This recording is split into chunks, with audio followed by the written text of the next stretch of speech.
Šiandieną gaminsiu virtinukus. Juos gamindavo vaikystėje mano mama ir mes labai juos mėgdavom. Jie vadinasi cemantiniai virtinukai.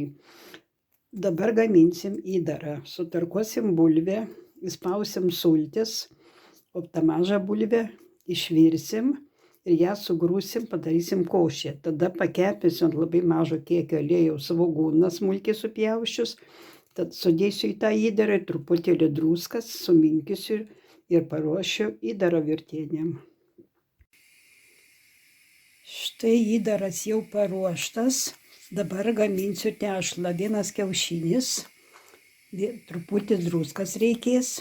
Ir čia yra 400 gramų kvietinių miltų. Dabar užvirinsiu vandenį ir dėsiu kiaušinį, druską ir verdančiu vandeniu užpilsiu ir su šaukštu tešlą maišysiu, paskui jau pabaigsiu rankom, kadangi tešla, kada užpili verdančiu vandeniu, užplikai miltus, jinai būna labai minkšta, elastinga, labai gerai kočiojasi. Virtinukai jau pagaminti, belieka juos išvirti ir pasigaminti savo mėgstamą padažą. Skanaus.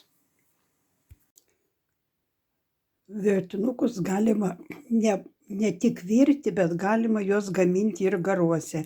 Šiandien aš virtinukus gaminau garuose 2 aukštuose. Vieni virtinukai. Dabar nuimsim pereinamą lanką. Aš nuimu pereinamą lanką dabar. Ir dabar virtinukai mano antra eilė išgarinti puode.